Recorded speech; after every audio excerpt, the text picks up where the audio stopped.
I'm beginning to like you a lot more, but there are some hiccups that make me hold back from jumping into playing you more frequently.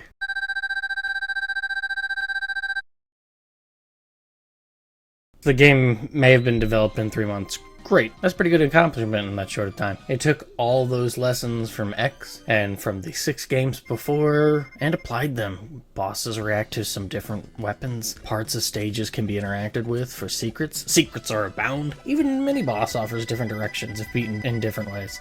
And one stage has a big Easter egg with its musical theme. There is an intro stage with some humor, and the most mild battle with bass at the end. There is a shop, which becomes obsolete once you are privy to all the game secrets. It's a nice way to offer a few different ways to play the game. Can't go wrong with that. At the start, Mega Man 7 only has 4 stages, and I think this is due to there only being 4 plates available to find to access the Super Adapter, and believing players would only go through those 4 stages first, or it would... I don't know, or that was their lesson learned from the Mega Man Game Boy games. I'm not entirely certain why they did that. I'd say for some of the biggest gripes that I have about this game, one is that the screens feel too close, and Mega Man too big. Similar complaints were lodged against the Game Boy Advance version of Mega Man and Bass, and I think it's much worse in this game. The sound effects aren't terrible, but I'm not too keen on the Mega Buster's regular shots. It sounds like ping pong balls being hit back and forth. Landing also sounds a little goofy.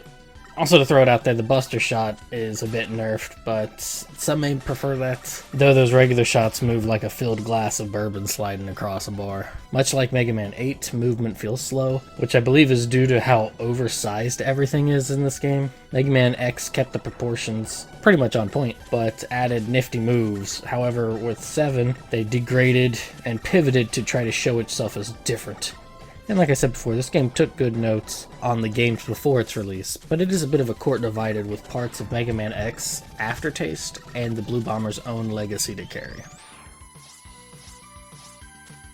Starting off with Cloudman Stage here, I don't mind the stage, but as you will tell rather quickly, the platforming becomes very condensed due to how little information can be visually seen. This truncation made platforming in a classic sense, see hole, jump over pit, very restrained. That said, they were clever in some instances, say with the invisible platforms to the changing weather, particularly once you get Freeze Man's Freeze Cracker and you can change the rain to snow, which is pretty cool, thus making those platforms visible. Also, there's secret areas with a hiding Proto Man and a rush letter or plate. This stage stays busy even if it feels like it is replicating Airman's stage from Mega Man 2 with Legos and imagination. The music fits for the most part. Some segments do sound a little wonky. I don't know if it's because of the instrumentation that they used for the soundtrack, but it just doesn't quite come off right. The fight with Cloudman carries on with the air cloud aesthetic and fights like a belabored or out of shape Storm Eagle. Why fly to attacks when he can just fire off thunderbolts? Why flap wings and go in for the kill when he can just alter the weather to gusts and blow Mega Man away? Now, with this game, they felt the need to have Dr. Light and Mega Man explain the function for each weapon that they obtain, which in some degree is nice. However, the process is a little lengthy, and if you could skip it, it would be a little bit better, I think. I could have gone without it, but... So for people who are new to the series, this is a good way to... As for the Thunderbolt itself, it's meh. Handy for some weaknesses, but not too impressive. Next up here we have Junkman. This stage is pretty ho-hum one to begin with, and it has cockroach robots? Sure. From using Thunderbolt for powering lifts to Freeze Man's special to open secret paths to earning the Rush Plate, I get vibes of Spark Man stage from Mega Man 3, but I don't find it very interesting. The music isn't too bad, it's alright. There's really not much in the way to sink your teeth in on the stage. It is a very plain stage, I feel like, for the most part. The colors come off as a lot more subdued, a lot more... I don't know. It does not really speak. This stage does not speak to me. The fight is, especially for starters or beginners, not too bad. It's alright. It's nothing too much. You kind of get used to some of the flows of stuff. Junk Shield is a pretty sturdy shield weapon, but outside of exploiting weaknesses and, a mini-boss here and there, it's really not necessary. Freeze Man's the next one on the list, and though it's not a poorly made stage, it feels mighty uneventful. The Rush Plate is in a location where you need to be good with your jumps. Take that as you will. Also, why is there an E-tank just sitting there? Exit is found here on the stage, but you have to use Rush Search right at the end of it. Rush Search is a neat function for call Rush to search for something and get some goodies out of it. There's another instance that you use Rush Search where it gives you a very strong, hey, this is what you need it for. Actually, a couple different ones. One of the other ones is, okay, you know, that's a clever place to put a secret. And then the other one is like right on the nose. Hey, buddy, here's a clue. I don't mind it, but it does slow down gameplay. So if you don't mind doing that, whip out the Rush Search. The song fits the mood and icy vibes pretty well here, but it won't win any top awards. Freeze Man's fight is tough, so maybe that is why the E-Tank is there in the first place. Also of note, they thought it was appropriate to have different reactions when Robot Masters are hit by their weaknesses, which is a nice flair and signal to players. Something I do also like about it is that it will slow down the fight, which makes it a choice to either not use it and deal with a little bit of an extra fight or an extra difficult fight, or to use it but it's consistently steady fight. The Freeze Cracker is a really good weapon, not so much in damage output, but the initial shot can be guided, and once it hits the wall it bounces back and breaks off into more projectiles. Good stuff. And to top off the first four, we have Cloudman Stage. Aquatic bubble, fun times, yay, woo! Honestly, the stage feels lengthy as it slows down greatly with these portions of dense liquid that Mega Man rises to the top and you have to navigate through spikes and stuff. It's not bad, even though it doesn't have secrets or really that many goodies to go for. The rush plate is easy to nab, and once you have all four of those, you have the Super Adapter, an upgrade from the adapter introduced in Mega Man 6. You can double jump and use his charge shot, which is a fist. But also important to add is that that fist charge shot can be upgraded further, either by purchasing it in the shop or by finding it in one of the later stages we'll discuss. The tune isn't too bad. I think it's my favorite of the first four, to be honest. There's just something about it that I enjoy. As for the fight, it is only a little obnoxious with the insta-kill spikes above, but it does have the player realize the difference between using the regular shot and the Mega Buster, and the different results that those can yield. So I like that in the sense of teaching the player, hey, you know, if you do the regular shot, this is what you'll do, but if you do a charge shot, well, you'll do something a little different. Good stuff. Danger Ramp, the weapon that you get, it's a weapon. Like, I'm not very impressed with it. Just a quick break from the Robot Masters to go visit the Robot Museum to set up a later boss. Okay, cool. Nice remix of some tunes, but this is too short. There's like nothing here.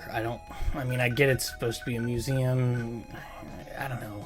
Could have been a little more to it. Maybe having to do some Yoku block jump action or something. I don't know. But it's too short. Did love seeing the older Robot Masters in the background though.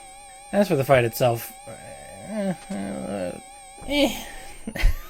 it's a mini boss. Like it's a mini boss clown looking thing. The end.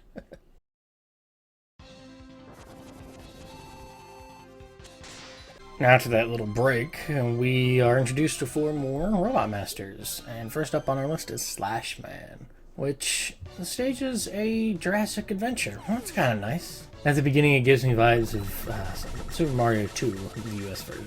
I really enjoyed this one. It's swift without too much to bog it down. Even the mid-boss isn't obnoxious. Honestly, it screams Joe and Mac to me, and I liked it.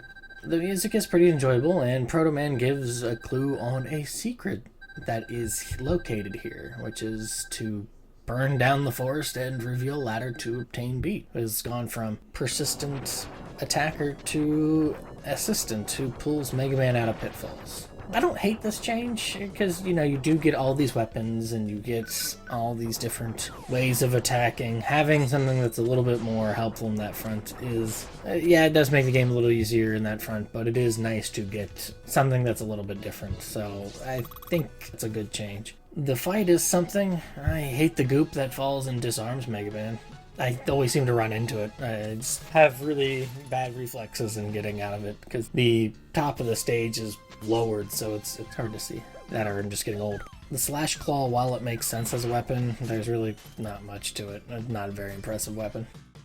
And I go from a cool Jurassic stage to Springman Stage. Yay! Oh boy, do I love being bounced back and forth. Joy of joys! It's so exciting. Truthfully, it's not abysmal, but I hate this stage. I hate it when Sonic had to deal with it. Not a fun thing. I don't get it. Like, ice physics, I could at least understand. This is just, I don't know. This is not a good fun time for me. I will say though that the bolt, which helps reduce prices in the shop for auto, is pretty nice. I like how it's hidden and how you have to activate the stuff. And speaking of that shop, you only can visit it in between stages to upgrade your stuff, or you know, buy lives and different tanks. You have to hold down the select button and press start, or at least I had to on the Legacy Collection too. So yay. Bouncing back to Springman, the fight isn't too tough. Using the wrong item can lead to some disastrous results. In one hand, that's neat, and I don't necessarily hate the idea, but I would almost prefer it to be like a Berserker segment or something. Not so much, oh, you're boned, because that's how that really feels, and I'm just not too keen on it. Wild Coil is not my cup of tea whatsoever, but naturally it is, of course, the strongest weapon to use against the Wilys Castle, so yay. Getting close to the end, we're going to cover Cloudman Stage, which has the cool Easter egg of Ghost and Goblins as the stage theme. A remix version of that, which can only be played if you have not beaten Cloudman yet. So that's a little unfortunate. Overall, it's still a neat Easter egg. Even the original theme for the stage is really good, so you can't go wrong with either tune. The stage is spooky with this cool castle aesthetic, which seems to almost starting to skirt towards like a Castlevania-esque sort of thing, but also like a souped-up version of Nightman Stage from Mega Man 6. The mid-boss is a giant pumpkin that can be beaten two different ways, either by shooting its eyes or shooting the core. The eyes will reveal a secret way to the right. It also has a great Dr. Wily portrait. What the secret energy equalizer to fill up specials without having to jump to your menu screen, or in the Legacy Collection stuff you can use your shoulder buttons to scroll through different specials, but the problem for me is that some of the specials, the coloration looks a little too close to one another. It could also be because I'm not hyper familiar with the game to where I am like, oh yes, this shade of purple and this shade of green leads to this. Haha, I know. I kind of wish when it came to the special weapons bars, the energy bars, that they labeled it a little bit better to mark it as, hey, this is what this is. Also, the other direction, when you beat the pumpkin mid-boss and shoot out the core, you can find Proto Man. And if you have found Proto Man in Turbo Man Stage and Cloudman Stage, you can fight him in this lower route and earn his shield. As much as I don't care for Proto Man, it is nice to see him a little bit more involved in this, and the fight isn't too difficult. You know, it's cool to get the shield. That's really about it. I don't know. I've never really cared for Proto Man. Base is obnoxious being the rival and being so braggadocious, but like Proto Man's just kind of like, oh, I'm just going to show up and then I'll just help you out or whatever. I don't know. It feels like there could be just a little bit more done with him, and they never do that. There's always just a little sprinkling, but it's never enough. It's like sprinkling a dish that you cooked with, say, whatever sort of seasoning. Say it's a seasoning you really like, but it's not enough of it to enhance or even taste that at all, so it doesn't even feel like it's really doing anything. The fight with Cloudman is not my cup of tea, and him regaining health is one of those really obnoxious attacks. Thematically it makes sense, but phooey. I say phooey. Noise Crush isn't terrible. I do like the idea of strengthening it by getting hit by the projectile, by having it bounce back, or if you're slick enough to slide quickly enough once you fire it off, which highlights honestly how slow the projectiles are for a Mega Man in this game. Also, random note, Bass is here and he is lying about getting his butt kicked, and then Mega Man's like, hey, Dr. Light can fix you up, and Bass is like, thanks Mega Buddy, and then he goes off.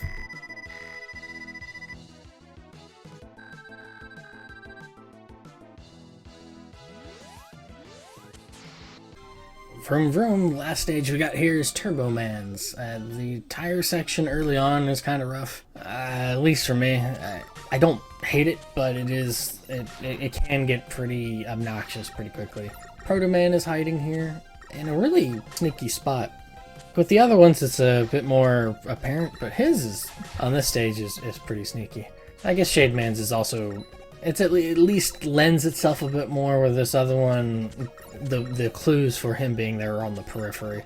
The upgrade to the rocket punches here, right before finding Proto Man on one of the traffic lights, so that's nice.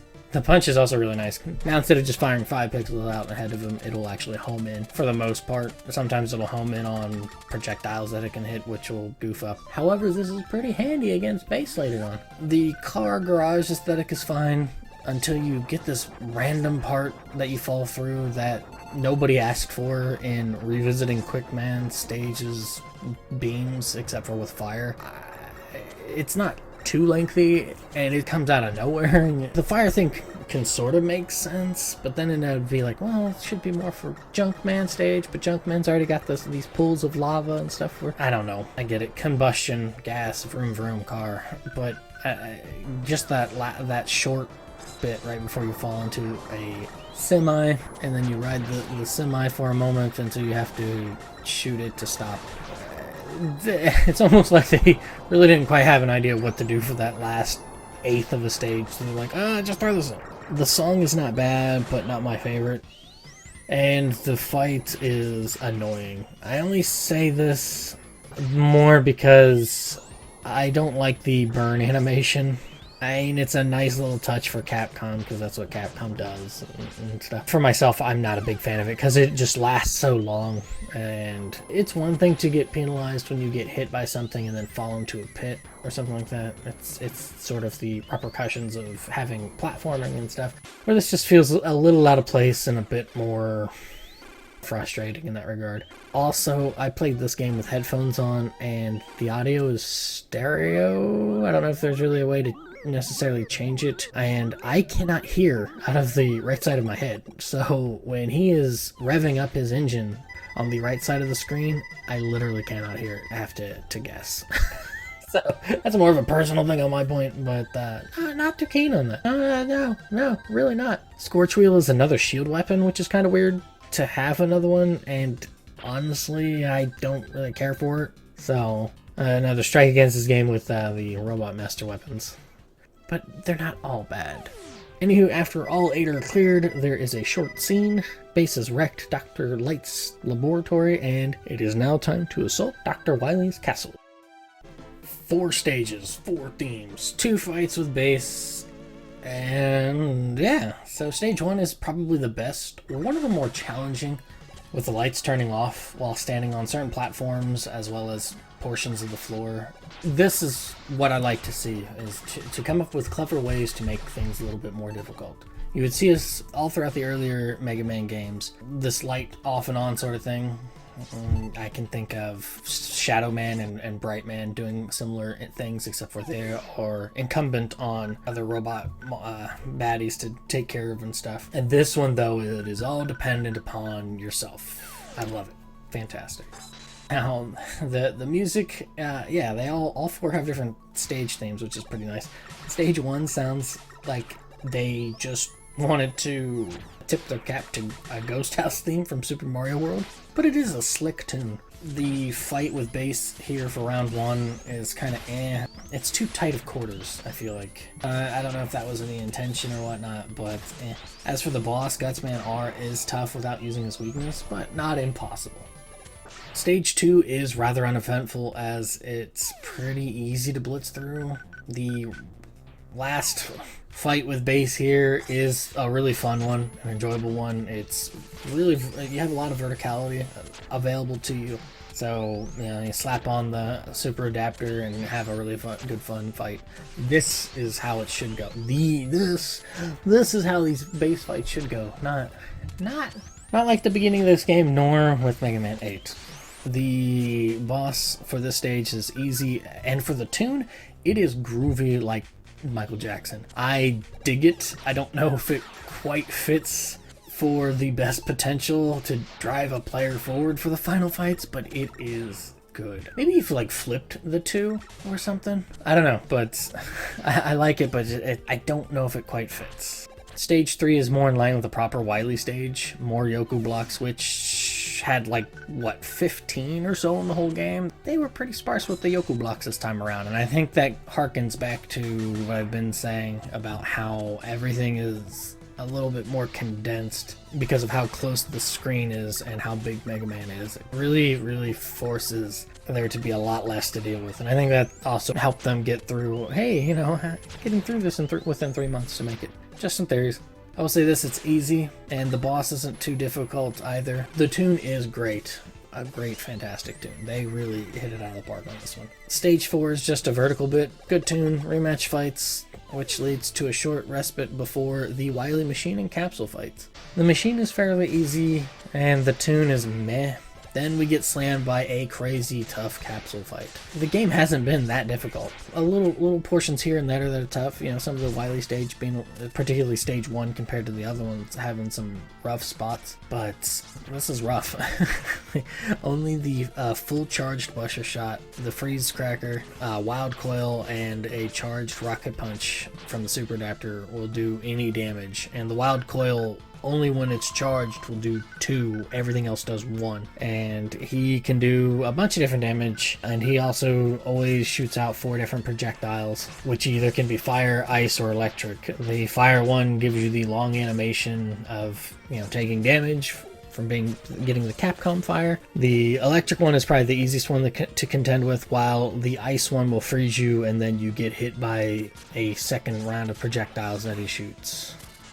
That's this like electric shock that goes across the floor. It's super tough and can be rather annoying since the difficulty for this just spikes out of nowhere. And boy shucks howdy, this will filter some people.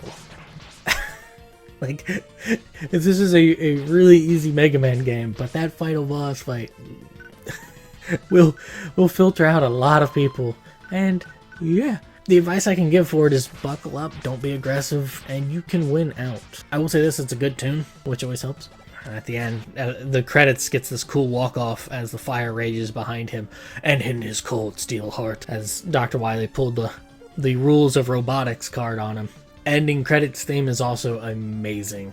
Fantastic tune. I love that song.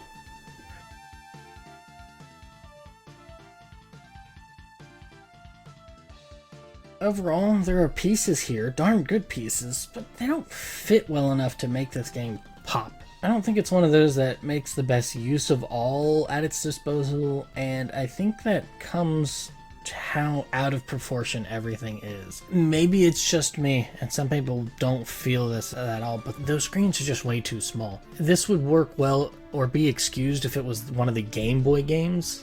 I hate saying it that way, but they had really close screens. Yeah, with that, projectiles going as fast as a boxy paper airplane and Mega Man himself being way too big, it really hampers the experience. Mega Man slides once and is over half the screen.